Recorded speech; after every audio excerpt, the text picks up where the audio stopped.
A data model is a language that allows the definition of. Now, data model is a very specific term we generally use in database management system. So in terms of GIS, Geographic Information System, on the background of any software package, that is the database management system, right? So we are talking about data model regarding to GIS. So what are the options? You have to answer it correctly. So the first one is the structure that will be used to store the base data. First option is this one. The second option is the integrity constraints that stored data has to obey at all moments in time. So first is structure. You can keep it like this. The data can be, say, sequential. It can be, say, hierarchical. It can be in this way, in that way. So these are the structures we are talking about. But there are certain integrity constraints.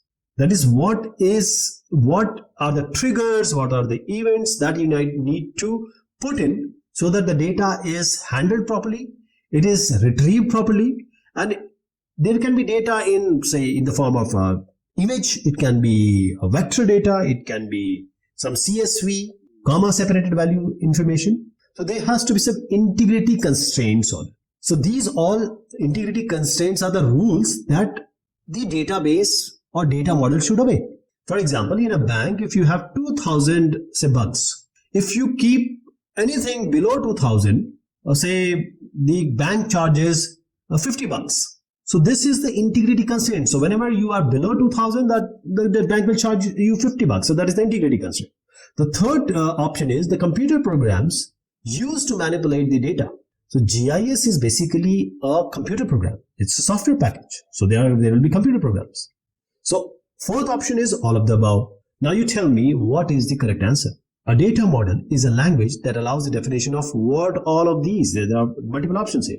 Yes, you guessed it right. It's option number 4, all of the above. So the structures along with the integrity constraints, and on that basis, a computer program is made.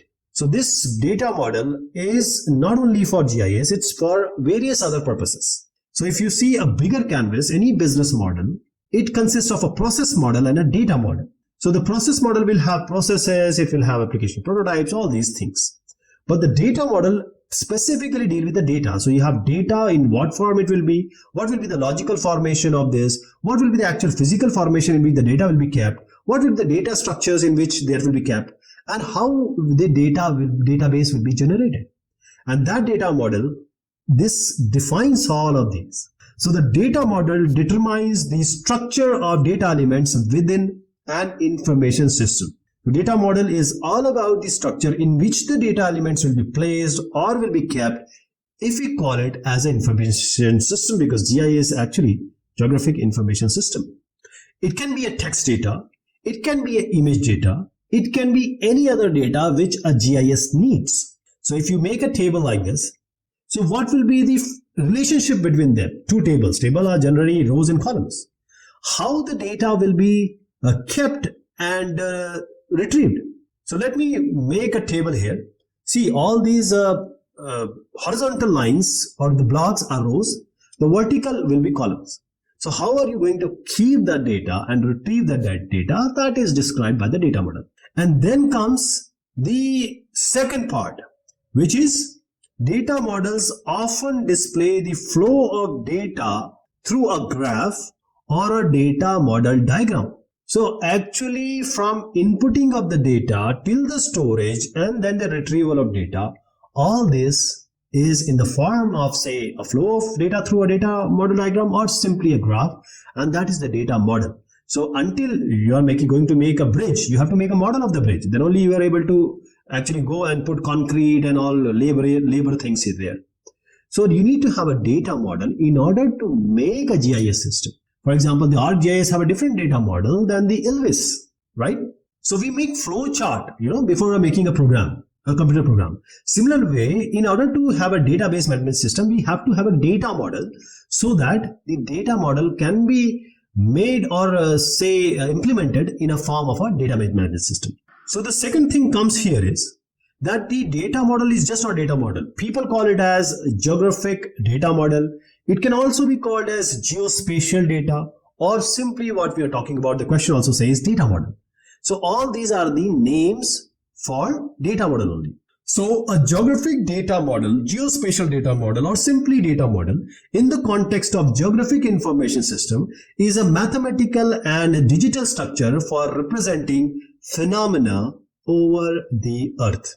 So when you make a table, you have a row and you have a column. So what you are actually doing, you are placing the mathematics. Mathematics is what? Metrics, determinants. So metrics was simply rows and columns. So this is a mathematical way. And what is the digital structure? How you are going to keep relationship between these tables? What will be the table 1 will have, table 2 will have?